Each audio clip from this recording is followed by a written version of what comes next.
All right, we're getting ready to have our first speaker come up here. He will be somebody that's familiar, I'm sure, to all of you. Dave Geary, who has been a great example of a life of community service, not only with the fire department, but in various positions with the village. And probably his biggest claim to fame is he's an ex-student of mine.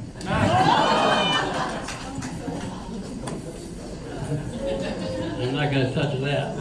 I wouldn't brag about that. Explains a lot. Now you know what happened. Hey, what a pleasure to be here tonight. Thanks for coming. This is the third one, I believe. I said a few words at number one. Last year it was even better because I got to listen to a lot of great performances and stories. But anyway, because this is a historical society event, and I think it's only fitting that I say, because I'm very proud of this fact, is that I'm a sixth generation Geary in the Wakanda community. Sixth. And actually my son and daughter are here, and my grandson Jackson, they're seventh and eighth respectively. So what's great is, and I found out this history more recently than I've known it, is that my great-great-great-grandparents, Bernard and Sarah Geary, came over. They migrated to the States in 1837. Wow. And then they end up in this area. They have a son named Thomas, who finds this young lady named Alice Monahan, by the way. And she's the daughter of my great-great-great-grandparents, who are James and Elizabeth Monahan, who were the first settlers in what a lot of you commonly know as Singing Hills Farm up on Gilmer Road. So that's kind of our family. There's a lot more that gets into that. And the problem is that they had is that they had 13 children, hence. And there were girls in that batch also. And so what happened is that there's Gearys all over the place. You don't know it. They're known as Grantham, Frank, Swanson, Umdenstock, Teltz, and many, many more names. So be careful, you might be sitting next to a Geary this evening. My plan was to speak for a few minutes about, and believe me, they will turn my mic off if I go too long, okay? And I end with a very short video segment, so I'll try to make sure I get through the stuff I want to say, which is why I wrote it down. But I want to talk about some people that helped create what the Wakanda Fire Department is today.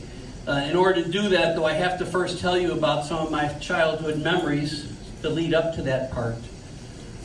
We lived on North Avenue. That's where the first home I lived in Wakanda. I'm proud to say born and raised. We would have to find, the town wasn't very big in those days, okay, but we still had to find good reason to run a few errands for Mom so we could get off the street, maybe head a little further south than Roosevelt Road, okay? And we'd usually try to find an excuse, like go to the milk machine and get some milk, or run up to Peterson's department store where we could pay the bill and pick up the light bulbs we had coming, if you remember that at all. Yeah. So we would ride our bikes, and we'd start out, we'd go past Villa Beach. I hope some of you might remember that. Mr. Bartell owned it at the time. Eventually it was sold, became Harbor Club Apartments, and across the street Mr. Bartell lived for quite some time. And we'd go past his place, maybe run into Granny's bait shop and grab a 5-cent piece of candy. Not many people remember Granny's. They sold bait mostly, but there was a great candy shelf there. And then as we got up to the milk machine, which was that big brown box that sat to the right of Sam's Mobile Station, which was the Riley girls are shaking their head, which was right across the street from Phil's Beach. And we'd grab that milk for 50 or 75 cents a gallon, but that wasn't the end of our trip, because if we were this far out of the North Avenue, we could certainly do some more damage. And this is when, we continued up a little farther to Slocum Lake Road and Main Street, where it was probably the best part of any trip to town. We would go and look at the Cadillac ambulances that were backed in the gas station. And I think it was Reggie Now, it was one of the Now. Someone had the ambulance service there, Dave. You're shaking your head, I think. And so that was what I call pre-hospital care. Back in the 60s and 70s, they had these ambulances right out of the gas station. I think Mr. Headley had some up at the Standard Station at 176 in Maine also. And I would tell you, although that was pre-hospital care, Dr. Folk was my doctor before Dr. Planis was my doctor, and they made house calls back in those days. So maybe that was all part of pre-hospital care, right, Doc? Well, anyway, along comes the fire department. back in the mid-70s. Some people remember this. The fire department was probably some of my best childhood memories that I could ever have. It's what I think about when I think of my childhood. There are names that were involved with that organization that are long-time names in this community. I could stand up here and list them, like Kisselberg, Bomer, Blackburn, Carr, Kruger, Gaynor. The list continues on, but it's everyone who is anyone in the community somehow had an attachment to the fire department. My first memories as a small child was being around the fire station, sometimes during the grass fire season where we'd hang out there all day on a Saturday or Sunday, or being at the water fights. And my dad would water fight with people like Ken McGill, Lyle Matthews, Dale Francisco, Don Murphy, Pete Altman, and we'd go all over the county, and actually they had water fights. I can hardly believe they got permission to do this. They shut down 176 and 59 in front of the Federated Church, and that nothing passed 176 and 59 until the water fights were over on those days. So those were a lot of fun. But I can also tell you there were lots of other kids growing up around that fire station at the time. Names like Bushicks, McGills, Stanger, Lincoln, Altman, Murphys, Reckwards, Verniers, Franciscos, Matthews, Bowes, Meagers, Onsomes. I could go on with this list. There are names there that every one of you must know and remember. There's one person I really wanted to single out tonight as I talked about this a little bit, and that's Chief Lyle Matthews, who was the driving force that recognized the need to move the fire department into the future with both paid people and paramedic program back in those early days. The fire department, you might not know this, but it existed as a non-for-profit corporation. It was actually called the Wakanda Volunteer Fire Department Incorporated, which served the village of Wakanda and the greater surrounding area, which we refer to as the fire district. For the first 90 years of that organization, since it started late 1800s, the fire chief was elected by the members up until 1978, when Matthews was hired as the first full-time member of the department as fire chief. Now, I have to say, I'd be remiss if I didn't say that, of course, there were many other great fire chiefs that came before Matthews. Let me list a couple of them for you. Phil Ferroki, 1930 to 1954, namesake Phil's Beach. The Riley girls might know him a little bit. And fire chief there, Clarence Gaynor from the lumber yard, if you remember where the police station stands today, from 54 to 60 and from 61 to 65. Glenn Blackburn, 60 to 61. Roy Kruger, 65, 67. Ken McGill from 67 to 74. Ken also served as mayor for 8 years during the 80s. And then Lyle Matthews was chief from 74 to 92.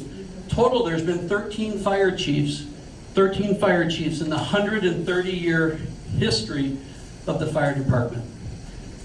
Matthews led the department to certify the first volunteer, paramedics in 1975. Dick McGill, Joe Rizzi, Bill Glade, Gary Evil, and Bruce Bushick. Bruce is with us tonight. In 1979, McGill, Rizzi, and Glade joined Matthews in the full-time ranks of the department. The transition from fully volunteer firefighting department to a full-time paramedic fire agency that it is today was not easy, and it was occasionally met with many challenges over the period that Matthews reigned. There were actually discussions within the department if the paramedic ambulances should even be allowed to park in the same buildings as the fire engines initially. It was a big change for the organization. But because of the vision and support from past chiefs like Ken McGill, Matthews was relentless to drive this organization into the future and its success. Today, because of all that hard work, there's 45 paramedics serving 40,000 people in this community of the fire district. They're in 2 counties, 6 townships, 9 villages, handling 12 calls a day and 3 fire stations. I'm proud to say that as a kid watching Matthews grow up, by the time it got to be 1982, I was actually hired and worked for Matthews as one of the first 6 paramedics hired in Wakanda. Now, I was kind of hoping Tom Murphy would have been here this evening because he probably would have told you some stories about Murphy's Pub. I'm going to tell you one short story before I go to this video clip, okay? one evening, Murphy's Pub, as you might know, before we had full-time firemen, was a place that the firefighters would meet after a training session on Monday nights. We met every Monday night. And there was a lieutenant's positions were open, and the chief had full appointment authority. The fire chief would interview the members, and he would pick and choose who was going to be in those positions early on. That's how it worked. And I remember thinking, I was 1983, I was 25 years old, and I really thought for some reason I deserved that position. I wanted it desperately, and it meant a lot to me. Well, there was another young man on the department named Randy Thiel, who, Randy's not here, but he's married to Cheryl Thiel, who's my cousin also.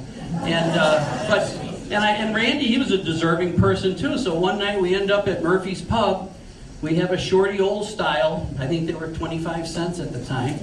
And he reaches over and says, "Let me buy that drink for you, Dave." And I said, "Well, Randy, why are you going to do that?" He goes, "Well, I met with the chief tonight, Matthews, and he told me that next Monday he's going to appoint me as lieutenant."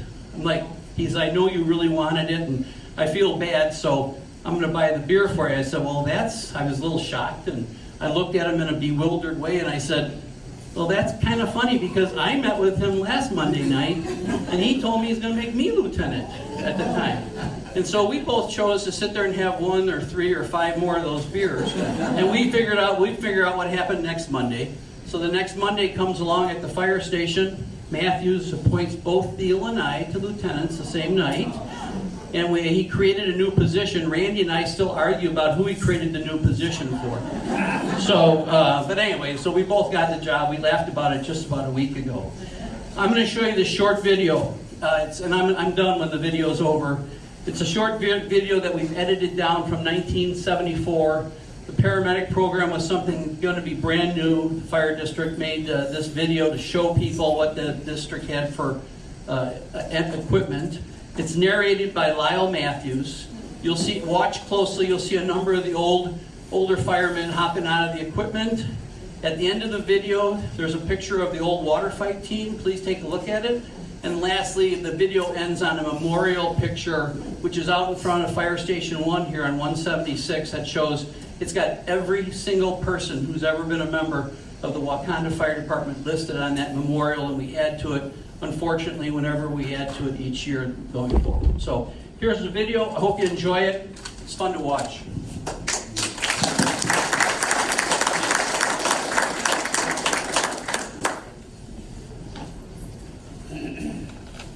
You are now looking at Station 2, which is located out in Island Lake on 176, between East Lake and Green Lake.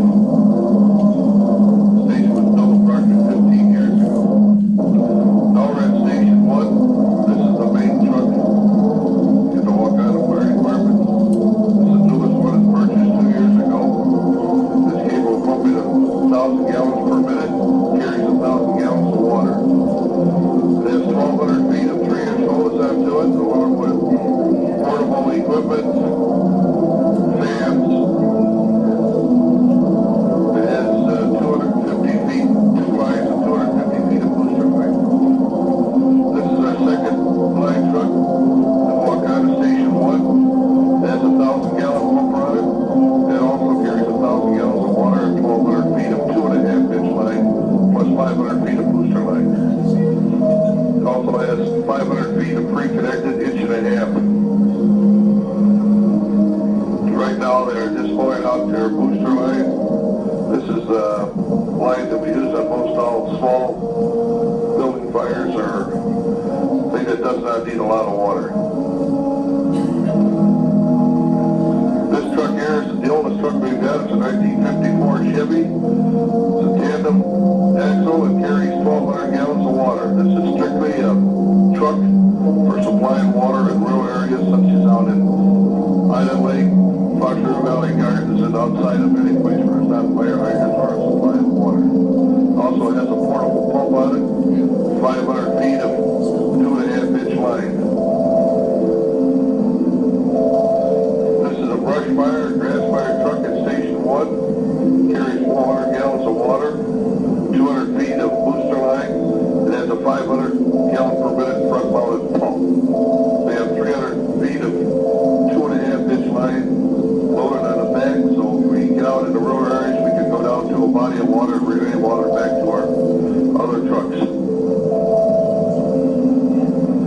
truck is mainly used just for grass fires and brush fires early spring, late fall. This truck here is our squad truck. Our squad truck is the equipment truck. This carries everything needed.